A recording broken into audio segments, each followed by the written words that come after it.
Engineering കോളേജിലെ കുട്ടിയുടെ വാർത്ത വായിച്ചില്ലേ നിങ്ങൾ? എന്താ വാർത്ത? ഉമ്മ കിടന്നുറങ്ങുകയാണ്, വാപ്പ കിടന്നുറങ്ങുകയാണ്. ട്രെയിനിൽ യാത്ര ചെയ്യുന്ന ഒരു മനുഷ്യൻ ആ ട്രെയിനിലിരുന്ന് വാട്സാപ്പ് വഴി, ഫേസ്ബുക്ക് വഴി ഒരു കുറിപ്പ് അദ്ദേഹത്തിന്റെ പേരും നമ്പറും കൊടുത്ത് ലോകത്തിന്റെ മുമ്പിലേക്ക് വിട്ടു. എന്താ വിടാനുള്ള കാരണം? ഒരു ബോഗിയിൽ ഏകദേശം 90% എഞ്ചിനീയറിംഗ് കോളേജിലെ വിദ്യാർത്ഥിനികളാണ്. അവരിങ്ങനെ അട്ടഹസിക്കുന്നു, ചിരിക്കുന്നു, പൊട്ടിച്ചിരിക്കുന്നു, കളിയാക്കുന്നു. ഒരുത്തൻ മാത്രം ഇങ്ങനെ സൈലന്റ് ആയിട്ടിരിക്കുന്നു. എന്താ? അവനോട് ഈ യാത്രക്കാരൻ ചോദിക്കുന്നു. എല്ലാവരും വലിയൊരു സ്റ്റേഷൻ എത്തിയപ്പോ പ്രിയപ്പെട്ടവരെ എല്ലാവരും ഇറങ്ങി വെള്ളമൊക്കെ കുടിക്കാൻ ഇറങ്ങിയപ്പോ അവനോട് ചോദിച്ചു, എന്താ നീ ഇങ്ങനെ മൂഡ് ഔട്ട് ആയിട്ടിരിക്കുന്നത്? എന്താ നിനക്ക് പറ്റിയത്? എല്ലാരും നിന്നെ കളിയാക്കുകയാണല്ലോ.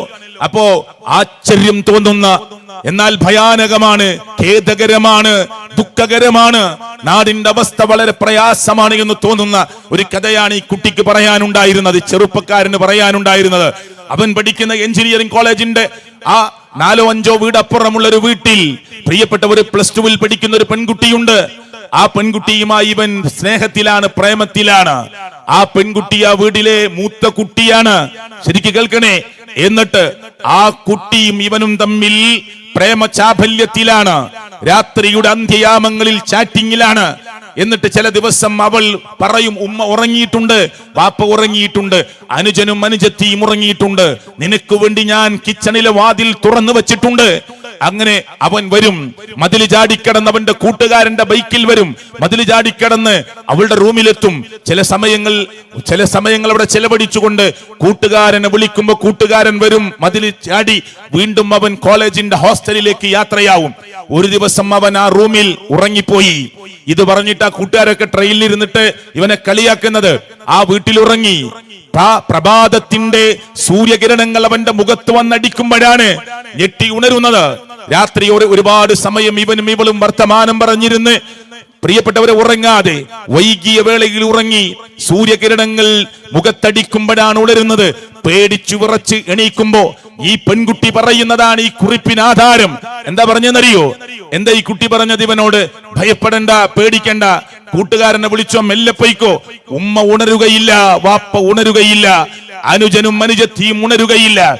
ഈ വരുമെന്ന് നിന്റെ മെസ്സേജ് കിട്ടിയപ്പോ ഞാനാണ് അവർക്ക് ഇന്നലെ രാത്രി ഭക്ഷണം വിളമ്പിക്കൊടുത്തത്. കറിയിൽ ഞാൻ ഉറക്കു ഗുളിക ചേർത്തിട്ടുണ്ട്, കെമിക്കൽ ചേർത്തിട്ടുണ്ട്. അതുകൊണ്ട് വളരെ വേഗത്തിൽ അവർ ഉണരുകയില്ല, സമയമെടുക്കും ഇന്നുണരാൻ.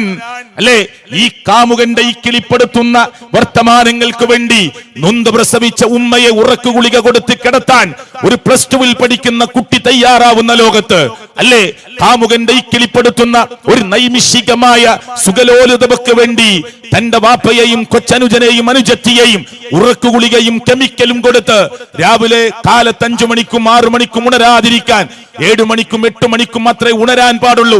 അതിന്റെ കൃത്യമായ സയൻസ് പഠിച്ച് അതിന് പറ്റാവുന്ന തോതിൽ കെമിക്കൽ ചേർത്ത്, ഗുളിക ചേർത്ത് തന്റെ പ്രിയപ്പെട്ട പിതാവിനെ, തന്റെ പ്രിയപ്പെട്ട ഉമ്മയെ ഉറക്കി കിടത്തിയ ഒരു മോളുടെ കഥ കേട്ടപ്പോ ഇതൊന്ന് കുറിപ്പാക്കണമെന്ന് വിചാരിച്ച് അയാളുടെ പേരും നമ്പറും കൊടുത്ത് ട്രെയിനിൽ എനിക്കുണ്ടായ അനുഭവം എന്ന് പറഞ്ഞ് കുറിപ്പെടുത്തി ഫേസ്ബുക്കിലൂടെ ഇങ്ങനെ പറന്നു കളിച്ചു. അത് അല്ലേ, എവിടേക്കാണ് നമ്മുടെ നാടിന്റെ പോക്ക്?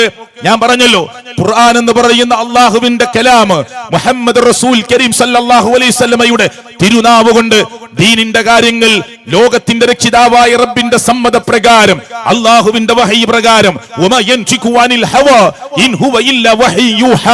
എന്ന് അള്ളാഹുവിന്റെ ഖുർആൻ പറഞ്ഞില്ലേ? ദീനിന്റെ ഒരു കാര്യവും മുത്തുനബി സല്ലല്ലാഹു അലൈഹി വസല്ലമ തന്റെ ഇഷ്ടപ്രകാരമോ പറഞ്ഞിട്ടില്ല. ലോകത്തിന്റെ രക്ഷിതാവായ റബ്ബിന്റെ വഹയി പ്രകാരമാണ്, സമ്മതപ്രകാരമാണ് ദീനിന്റെ മുഴുവൻ കാര്യങ്ങളും പറഞ്ഞത്. അത് ജാഹിലിയ സമൂഹത്തിന്റെ സ്ത്രീകളുടെ മനസ്സുകളിലേക്ക് കയറി ചെന്നപ്പോ അവര് പറഞ്ഞു, ഈ തണുപ്പുള്ള രാത്രി, ഈ കൂരിരുട്ടുള്ള രാത്രി, ആരും ഞങ്ങളെ കാണാനില്ലാത്ത രാത്രി, വിളിച്ചാൽ ഓടിയെത്തുന്ന യുവാക്കൾ ഉണ്ടായിട്ട് വിളിക്കാത്തത്, എല്ലാം കാണുന്ന ലോകത്തിന്റെ രക്ഷിതാവായ റബ്ബിന്റെ നീതിപൂർവമായ കോടതിയുണ്ടല്ലോ, കാരക്കുരുവിന്റെ മുകളിൽ കാണുന്ന പാടയുടെ അളവ് പോലും അനീതി കാണിക്കാത്ത നീതിനിഷ്ഠമായ കോടതിയിൽ ഞാൻ എന്ത് മറുപടി പറയുമെന്ന ബോധമാണ് ഞാൻ അതിന് ഒരിക്കലും തയ്യാറാകാത്തത് എന്ന് അവർ പാടി പറഞ്ഞിട്ടുണ്ടെങ്കിൽ ആ ഒരു ബോധം പ്രിയപ്പെട്ടവരെ ഇന്നിന്റെ ആധുനിക ലോകത്തിലെ മക്കൾക്കും ഈ സമൂഹത്തിനും കൊടുക്കാൻ പറ്റും. അതിന് ഖുർആനാണ് നമ്മുടെ മുമ്പിലുള്ള പ്രമാണം.